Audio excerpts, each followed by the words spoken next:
Hey, good afternoon, everyone. This is chapter 21. Welcome to another week and another chapter. Last chapter we talked about participles, verbal adjectives, and this week we're going to talk about verbal nouns. All right. Here we have the sort of overview of these verbal nouns. This is the form, of course, that usually is sort of the base or the dictionary form in most languages, certainly with German or Spanish. The infinitive is kind of the form that you would look up in the dictionary. But Greek, of course, it's different. In Greek, we use the first person singular of the present active indicative to do the dictionary form. All right, so a couple of ways to translate these infinitives. The way that is usually thought of as the infinitive form is to plus your verb. And I've given you some examples there. Okay, to loose, of course, are kind of basic luo verb. Another way to do these is to do the verb form plus ing. Technically, this is called a gerund. Okay, so being, going, or taking. There is some similarity between the infinitive, the gerund form, and the participle. They look the same. They both have that ing end. But the participle is going to be used as an adjective, okay, whereas the infinitive is going to be used as kind of the name for an action. Okay, so I've given you a couple of examples there. The participle, having said these things, Jesus got on the boat. The having said is the participle, and that is telling you something about the main action. Okay, it's saying that after the participle thing happens, then the main verb will then take place. Okay. So modifying the action, kind of telling you something more about that main verb, telling you something that is happening either at the same time or before this. Whereas the infinitive there, I like having ice cream after lunch, this is telling you something about the liking. Okay, it's telling you what I like. So there you can see it's being used as more as a noun. Okay, telling you what it is that I like to do. Okay, naming an action. All right, like the participle, the infinitive does have tense, but similar to the participle, the infinitive tense does not refer to the time that something took place. Even then, the participle does have some sense of time, okay, whether it's happening at the same time or before. With the infinitive, that is not even the case. Okay, the tense in the infinitive will refer solely to the kind of action. Okay, what type of action this is naming. This is not going to tell you anything about the time of the action. You must get the time of the action from the main verb tense. Okay, the indicative verb tense. So what do we mean by tense in the infinitive? The aorist infinitive there, and I've put kind of our timeline there with those dashes and the lines. Okay, the aorist infinitive is the point, okay, of action. It is not emphasizing at all any kind of state or any idea of the action continuing. Okay, it really is just naming the action. So in the example there, this would be expressed in the aorist infinitive, the underlined thing. I want to study Greek. To study is the infinitive, and notice here the emphasis is just on the name of the action. It is not talking about duration at all. Okay, and so there I have the kind of line there signifying a point in time. All right, the present infinitive, by contrast, emphasizes this kind of ongoing state, all right, or it's naming the continuous action. I've put there the dashes with the X's. The X's kind of indicate a continuous action. Here we would say something like, I want to be studying Greek. Okay, that not just naming the action, but sort of denoting that this is talking about a process or a continuation we're picking it up right in the middle, or we're emphasizing that it is something that is taking place over time. I want to be studying process rather than a point in time. Then you have the perfect infinitive. This one is sort of a combination of both of these, saying that the action is completed, but it continues to have ongoing results, or this continuation of the state that was produced by the action being completed. I want to have studied Greek. Your emphasis is on having that knowledge that comes from completing your study. I want to have studied Greek. This is kind of emphasizing the present state of having that information and looking back on either the process that took place to produce that. Okay, the studying is not happening now, but it has resulted in something that is continuing now. Moving on now, the forms of the Greek infinitive. If you remember from last chapter, the participle chapter, the participle had a lot of forms. I think just for the active-based forms, there were something like 120 odd forms. In contrast, the Greek infinitive only has 7 forms that you need to learn. So this should be really simple to know the forms of the Greek infinitive. And I always say this, but every class, for whatever reason, they struggle with this on the final. So make sure that even though there's only 7 forms as compared to 100 odd forms with the participle, that you still learn these. Okay, this is found in your textbook. There is kind of a chart there, but I've put these forms up here for you to look at. All right, the present active, we're going to take the omega off of the end of luo. And then we're going to add simply epsilon iota nu to the end of that. Okay, so luane is your present active infinitive, which means to be loosing. Next form there, let's stay in the present and go to the middle passive. Present, middle, and passive forms are always the same, and so either middle or passive is luesthai. All right, drop the omega off and put epsilon, sigma, theta, alpha, iota, esthai. I've given you a couple of definitions there because the middle, something like to be loosing oneself, and then the passive, to be being loosed. And yeah, I'm sorry about that. That's really kind of a ugly, complicated translation. And most of the time, it won't be like that. But this is kind of the most literal translation that we're going to use.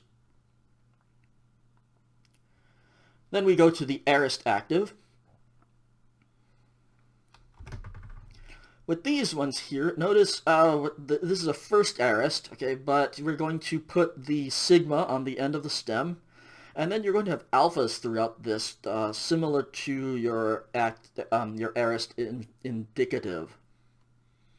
So aorist active, luci, just put the sigma on the end and memorize this ending, alpha iota, luci. This is the one to loose, just kind of names the action. Then aorist middle also has a sigma at the end of the stem and an alpha in the as the vowel, lusasthai. Now notice here the similarity with the present middle passive. Instead of esthai, this is simply putting an alpha in the place of that epsilon in the present middle passive. And so you end up with lusasthai, to loose oneself. And then the aorist passive gets the theta as kind of the giveaway that this is an aorist passive, and instead of an alpha, it's going to have an eta as your vowels in the ending, luthani. This is to be loosed. Moving on to the perfects now, similar to what we've already said in the perfect. The perfect active gets a reduplication, and then also a kappa on the end of the stem. I've highlighted both of those in red. So you have lelukenai, perfect active to have loosed. And then the perfect middle passive, similar to the present, the middle and passive forms are the same. You are only going to get the reduplication. There is no kappa at the end of the stem here, and you have no connecting vowel. You just stick that ending directly onto the end of the stem, so you end up with lelusthai. In the middle, the perfect middle passive to have loosed oneself, and passive to have been loosed. So those are your forms of the Greek infinitive, only 7 distinct forms, with the present and perfect middle and passive forms being the same. So you'll want to memorize those. Those are found on page 162 of the textbook. You got the forms and the simple translation there. All right, now with other verbs, for example, second aorist verbs, these work exactly the same as the participle. What you're going to end up with is the changed aorist stem, and then you use the same endings as the present infinitive. As usual, there is no augment in the infinitive, similar to the participle. So I've given you some examples here. Ago, the stem change is to agog, alpha, gamma, and then simply put the same ending as the present tense, so it's going to be agagain. Same thing with lambano. Lambano, the stem changes to lab, and then just put the present active ending on there, labain. Okay, in the interest of getting the middle ending on there, I've given you the deponent verb ginomai. So this one is only going to have middle endings on here. And so you've got ginomai, the stem will change to gen, gamma epsilon nu instead of gamma iota nu. And then there's the present middle passive ending on this one, genesthai. Ginomai is deponent in both the present and the aorist. And then the next verb I've put in there, just to throw one in that is very different. Erkomai is deponent in the present, but it is not deponent in the aorist. Okay, so this one is going to change to elf. And then you put your present active ending on there, elthane. Okay, no idea why this one does that. Erkomai is deponent in the present, but it's regular in the aorist. So you see the middle passive ending on erkomai, but then the active ending is on elthane. Next point here, I've given you the infinitive of ami, because there is no way that you would know this just by looking at it. The infinitive form of ami is anai, which means to be. Alright, so if you see that form in your sentences anywhere, be sure to know this one. Again, as I have said, ami is always irregular, and there's no way that you would know what this was if you just saw it in a sentence. If nothing else, know where to find this. I believe it is in your chapter, just kind of under the discussion of the second aorist. Page 164 is where you'll find that information on the infinitive of ami. And the last bit there that I put on here, the verbs that have irregular aorist passive or perfect forms. So this is anything that is in the vocab for your aorist passive or perfect middle passive forms. They will always keep those irregular forms and then just put on your corresponding sort of infinitive endings. Okay. Here I've given you the aorist passive of balo. Changes quite a bit. Okay. Your stem there becomes blay, beta, lambda, eta. And so let's see if I've done this right. The infinitive of balo is then blathenai. Okay. That is the aorist passive infinitive of balo. All right, another example, the perfect active of heurisco is heureka. slight stem change there. And so therefore your perfect infinitive is going to be hure kenai. Okay, just using that same perfect stem along with kappa and then the regular perfect active infinitive ending ni. And there in the on the bottom of the slide, I've given you where to find the vocab for chapter 15. There you'll find the aorist passive forms, some of those irregular aorist passives, as well as the perfect stems, chapter 10. All right, now let's move on to the uses of the infinitive. Unfortunately, one thing about the uses of the infinitive, it's pretty much the exact opposite of the forms of the infinitive. All right, the forms of the infinitive are very simple compared to the participle. Participles has a lot more forms that you have to learn, and the infinitive has very few forms. But the uses of the infinitive, therefore, are a bit more complicated. Now, so some preliminary notes on the uses of the infinitive. The infinitive may, I underline may because it does not have to be used with an article. When the infinitive is used with an article, it will always be the neuter singular. I've given you all of the neuter singular articles there, but I believe that the article is usually the genitive, dative, or accusative. The neuter nominative article might be used a few times, but most of the time when you see that, it's going to be the accusative. I've put here the infinitive may be used with a preposition. It will always have an article. If it comes with a preposition, for some reason they always put the article on there. If the infinitive is just kind of by itself, it does not need to have an article, but if it is used with a preposition, it will always have the article. I've put here take note of the case because some of your prepositions do change meaning depending on the case of the article with it. Okay, if you remember, something like dia has different meanings if it is paired with a genitive object or an accusative object, and the same thing will happen with the infinitive. Now the infinitive can take a subject and an object. I probably should have put these in quotation marks because this is not a proper subject like a main verb. But when you are translating in the sentence, you can have basically a subject or the thing that is doing the action that is expressed in the infinitive. I've put here, annoyingly, both the subject and the object of an infinitive appear in the accusative. I suppose it could appear in the nominative because then that would cause confusion with the main verb. But then this ends up causing confusion. Is this then the subject or the object of the infinitive? And you kind of have to make that call.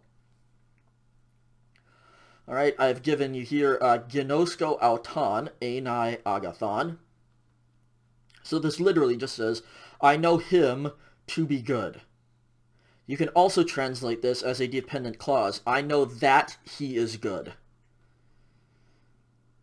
Okay, that's another way to do this, is to translate a dependent clause and then translate the infinitive as the verb of that dependent clause, and then that accusative as the subject of the infinitive. I know that he, auton, is good. Also with the next sentence, thelo idein tapaidion. Okay, thelo, I wish, or I want. Idein, this is the infinitive form of eidon, I saw. So this is, I wish to see tapaidion, the child. All right, and here you have tapaidion. This is in the accusative, even though it could be nominative or accusative. In this case, it is accusative, and this is being used as the object then of that infinitive idein.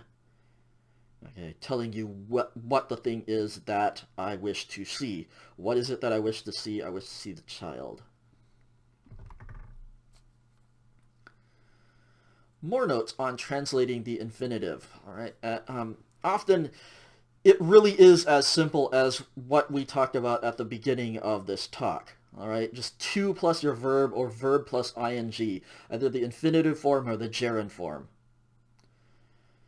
Here is a line from one of the letters of Paul, ta apathanein kerdas estin, to die is gain. Or another way to translate this, if you want to translate that as a gerund, dying is gain. All right, in this case, the infinitive is being used as the subject of that verb estin. Dying is gain. But I have put here, and this is one of the things that makes it very hard to translate the infinitive. All right, the infinitive is very flexible in its use. I've put here Greek is flexible, even obnoxious in its use of the infinitive. Often the best way to translate the infinitive, and I've alluded to this before, but you use it as the verb in a dependent clause.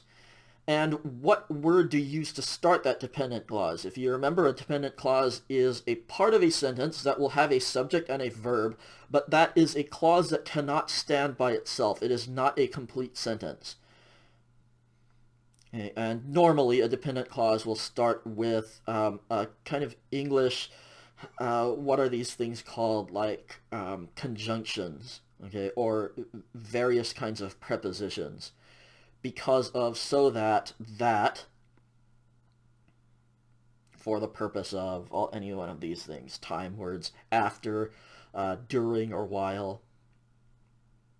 Okay, and if any, so if any clause starts with this, because of Jesus going to Jerusalem, you can't use that as a complete sentence, right? That doesn't stand by itself. Because of Jesus going to Jerusalem.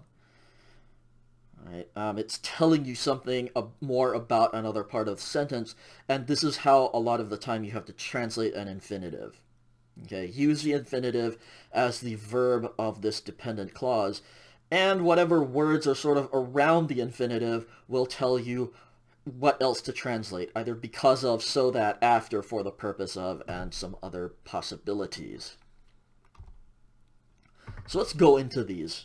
All right, each of these next slides deals with one way to translate the infinitive, or one use of these.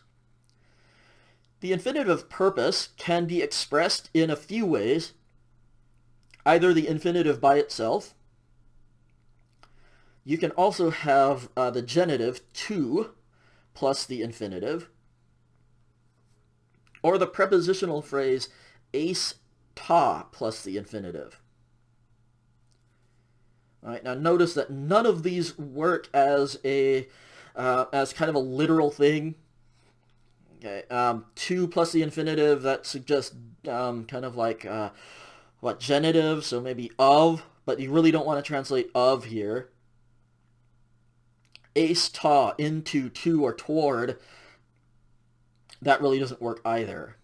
Okay, and so when you see these, just know that to with the genitive or eis ta is just signaling this is an infinitive of purpose. And fortunately, a lot of the time you can just translate this in the standard way that you translate an infinitive, okay, just with to plus the verb. Elthamen proskunesi auto. Elthamen coming from erkamai, to come or to go. This is the aorist form. And then proskunesi, this is the aorist active form of the infinitive. Okay, and the verb that we're doing here is to worship. So we came to worship him. All right, this is kind of saying we came in order to, we came for the purpose of worshiping him. In the second sentence there, epempsa auton, eistognomai tein pistin humon. All right, epempsa, aorist form of send, pempo. Auton, accusative singular of he, she, or it. So this is I sent him, and that's your main clause right there. I sent him, that's your sentence. Then the infinitive is going to tell you a little bit more. Okay. I sent him for the purpose of knowing your faith. Notice this, it's kind of looking forward. It's looking forward to the reason, telling you what the reason or the purpose is for this thing happening. Okay, what does the individual want to have happen? What is the purpose that they are seeking here? I sent him in order to know your faith, or I sent him for the purpose of knowing your faith. There is the infinitive of purpose, and a familiar theme through all of these is going to be, don't try and translate this literally. If you have ace ta right here, that literally would say something like, I sent him into the knowing, or into to know the faith of you. That's what the sentence literally says, and that doesn't really make any sense. You just have to know ace ta plus the infinitive is the infinitive of purpose. I sent him to know your faith.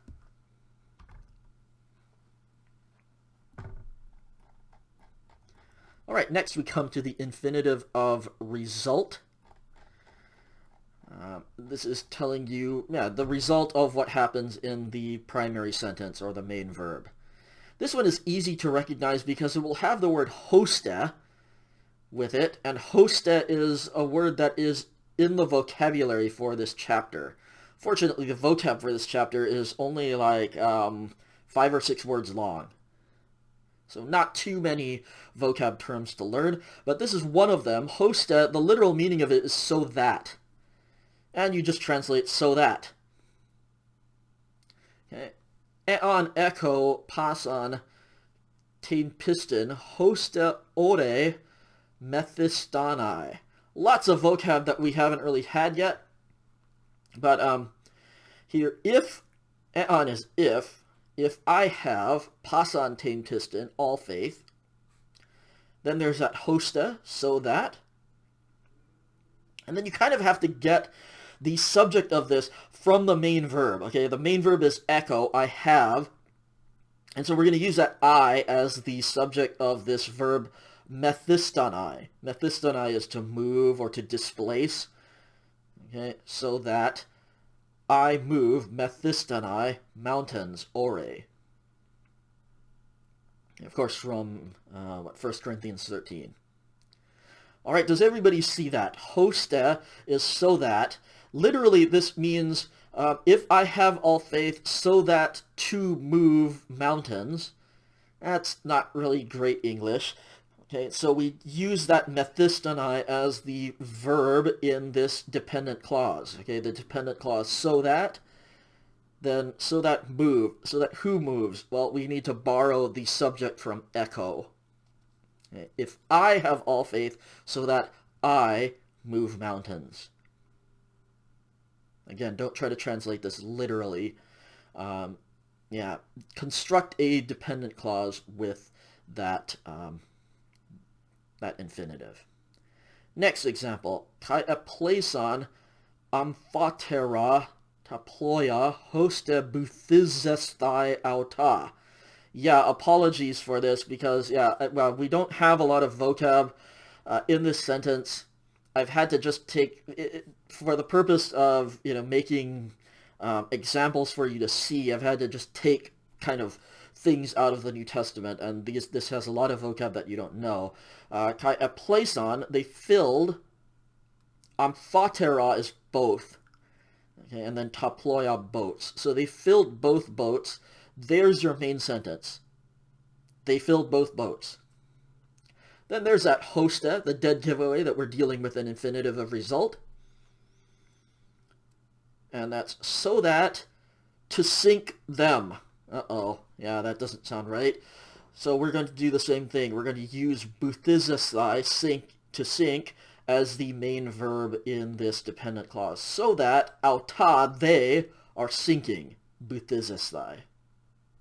All right, again, don't try to translate this straight across as an infinitive. We're going to use this in a dependent clause beginning with hoste or so that. I've put here, both of these examples. It is not enough just to translate the infinitive to plus the verb. It's not going to come out making any sense. If there is any good news about this, fortunately, yeah, you won't have to do much of these until second year Greek, because by then, yeah, then you'll learn more vocab, but this is kind of an introduction to how these things can be used. All right, next subcategory of the infinitive of time. I put here, it's very easy to recognize because there are certain words that will trigger this to be an infinitive of time. And we'll go through those. There's three kind of subsets of this. Something that I found out, I was trying to study for how best to present this because the infinitive of time can be very confusing to English speakers. And what I discovered is that not even grammar textbooks agree on kind of the terms that go with this infinitive of time. They will actually use opposite terms, and so I'm just going to skip the technical terms completely and just focus on the translation. If you go to study second year Greek, you may end up with a grammar book that treats these completely differently, so we're just going to talk about how to identify them and how to translate them. The first kind of infinitive of time is going to be using the word prin. The word prin simply means before. This is another example of the vocab that's found in this chapter. You just translate this before, which is what prin literally means, and then you use the infinitive as the verb in a definite clause starting with before. When you have this happening, the event in the main clause happens before the event in the infinitive, and be careful at that one because it's kind of opposite what you would expect, okay? Before goes with the infinitive, but what that's saying is the verb in the main clause happens before the event in the infinitive. Okay, so even though before goes with the infinitive, the action that actually happens before is the event in the main clause. In all of these examples, I have underlined the entire infinitive clause so that you can see it very clearly, and then I've also underlined the translation. So the word that is used as the subject of the infinitive clause will often appear in the accusative. Again, this can also be the object of the infinitive too, so you just kind of have to play with this a little bit. I won't give you very many of these as first-year Greek students, but you do need to be aware of these when we're studying the infinitives. So let's get into this. All right, in Matthew 26, verse 34, this is just before the crucifixion of Jesus, and Peter has just finished boasting that I will die for you, Lord, and Jesus tells him, I tell you the truth. Several times he tells him this, actually. Truly, truly, I tell you, before the cock cries, or before the cock crows, you will deny me 3 times. In Greek, that is rendered prin alektora. That word there, alektora, is the cock or the rooster. Prin alektora phonesai. Okay, phonesai is to make a noise or a sound. And so the noise that a rooster makes is to crow out. So prin alektora phonesai, that simply means before, and then again you use the infinitive phonesai as your main verb of this dependent clause, and then the alektora is the subject. So before the cock cries out, you will deny me 3 times. Tris aparnese me. Okay, 3 times you will deny me.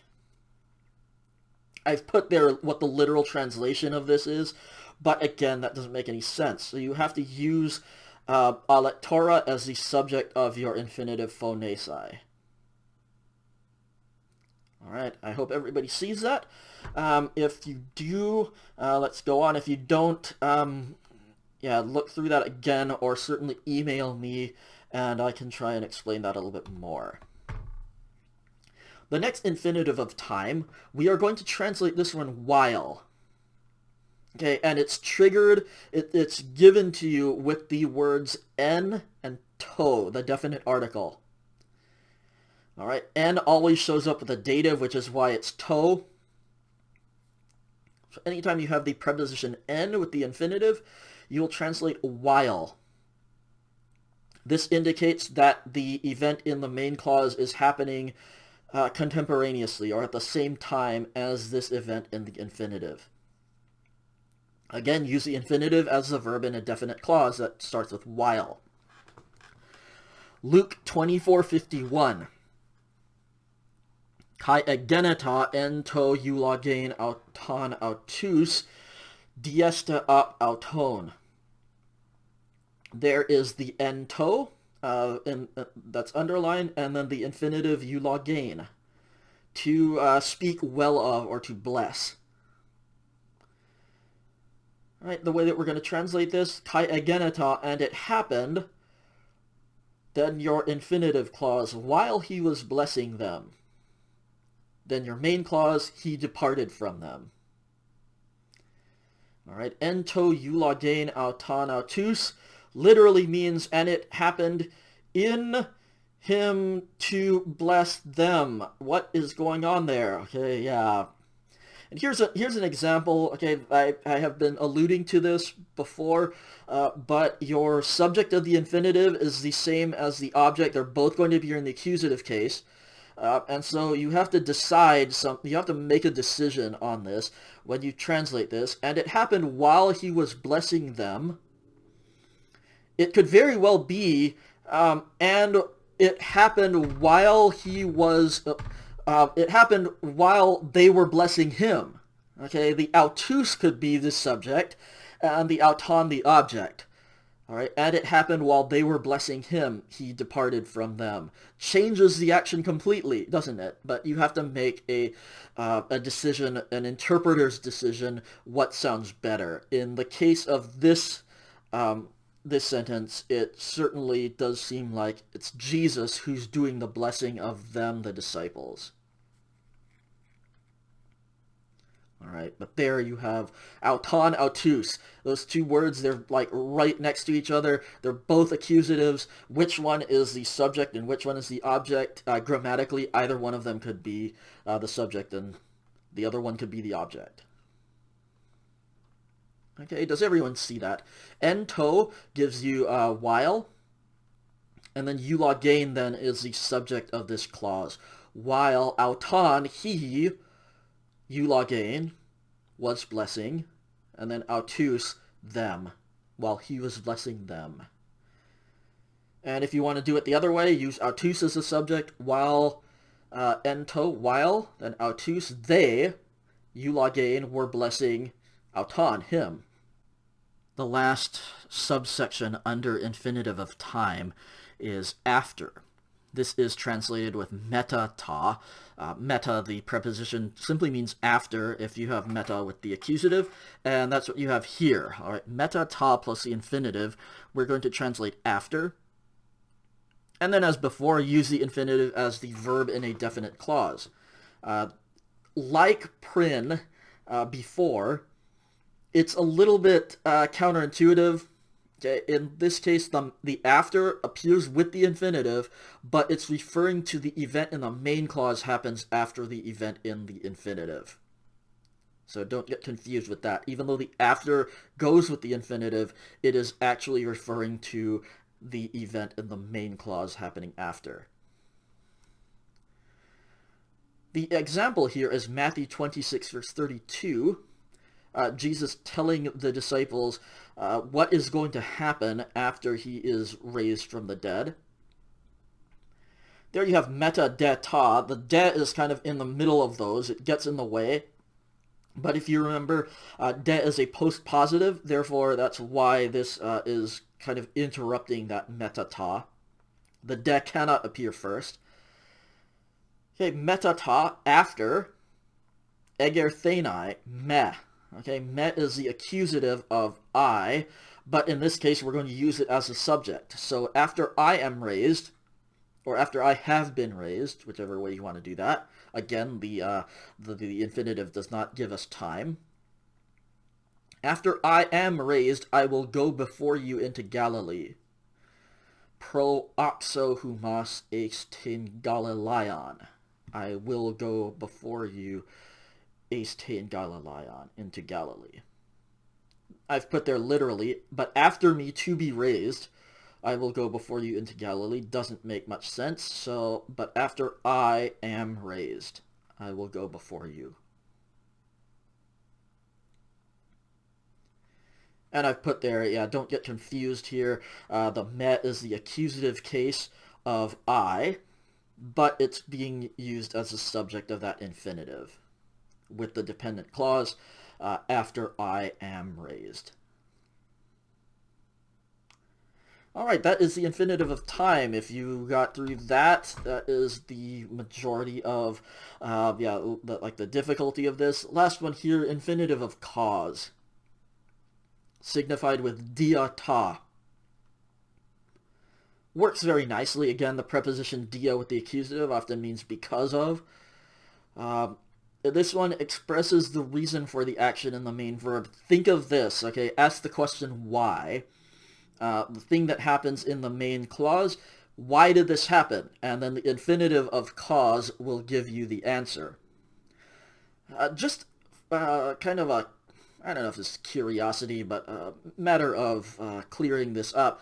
What is the difference between cause and purpose? A lot of the times these are very easy to get confused. In this case, cause, it's looking back at the reason. Okay, something happens. Why did that happen? We're going to give you the reason. Purpose looks forward. It's guessing or it's stating what the intention is. Mark 4 verse 6 then. Diata, there's your diata me ekain. Ekain is your infinitive. Reason is a root. Okay, ekain, the infinitive of echo. So therefore, you're going to translate this because it did not have a root. Because of not having a root. Ex eranthe. That's a really hard word to say. Ex eranthe. It withered. So your main verb here is actually ex eranthe. It's simply it withered. And then the diata is telling you, well, why did it wither? Because it did not have a root. Really strange sentence just out of nowhere, but I believe this is coming out of Mark's telling of the parable of the sower. Sower sowed some seeds and it fell on different kinds of ground. This is the stuff that fell on kind of very shallow, bad soil. So it gets established, sprouts up quickly, but because it did not have a root, it withered away quickly too. I've put the literal translation there. Because to not have a root, it withered. This is, again, you're going to get your subject out of the main verb. It withered. Why did it wither? Because it didn't have a root. That last note there is just another statement of the accusative can be the subject or the object. All right, this is an example again. You're going to have to make the decision as the interpreter. This could be translated because a root did not have, it withered, that you're using the root, the reason, as the subject of ekain. Because a root did not have, it withered. But that doesn't make much sense, right? What did it not have? So it tells us, yeah, the accusative should be the object telling us what it did not have. Did not have a root. The last one that I'm going to go over is the infinitive of command. This occurs just a few times in the New Testament. Most of the time, commands are used with the imperative mood, which we will learn a few chapters later. But Paul uses certain verbs, especially kairane. I don't know if this was an established practice or this is just something that Paul tends to do, but especially with that verb kairane, he will use this as a command in the infinitive. Okay, so your example there, kairane meta kaironton, right? Rejoice with the ones who are rejoicing. Kairo is to rejoice or give thanks. Okay, and then the kind of opposite side of that, kleien meta kleionton. Weep with those who are weeping. Weep with the ones who are weeping. Okay, so both of these are, that's clearly commands. He's not saying to rejoice with the ones who are rejoicing, or rejoicing with rejoicing people. Okay, this is definitely a command. That's the only way that you can really understand this. So, yeah, you can have this, but it's not used very often. And I've put here just as another note, this will not be in the book, but be careful with this, because Paul will use the exact same form, that infinitive of Cairo, as a greeting. At the beginning of his letters, he will sometimes use this as like greeting, or even at the end, when he's saying, greet these people in the Lord, and he names off a bunch of names at the end of his letters. He will use this and say something like, greetings to my friends, in Rome or wherever.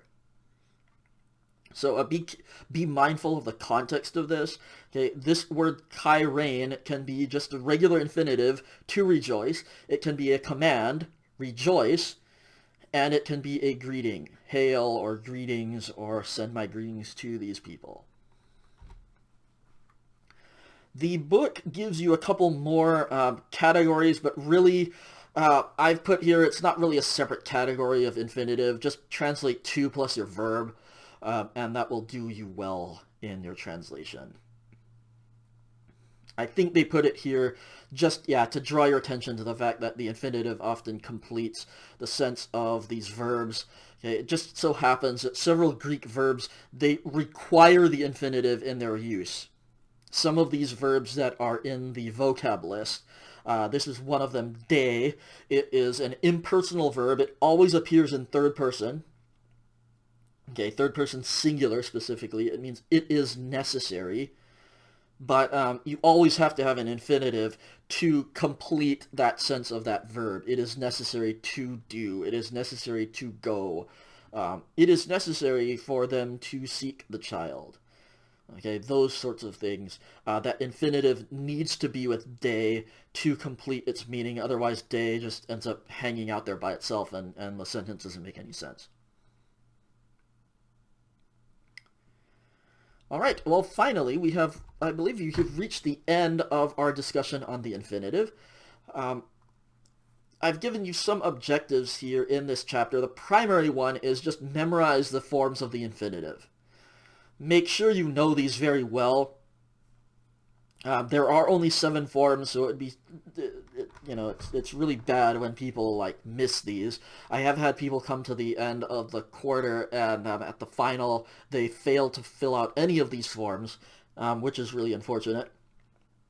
Because the ones that you would trip up on are the participle forms, but hey, some people, they just go over this chapter and they just skip over those 7 forms. So make sure you know the forms of your infinitive. That is on page 162.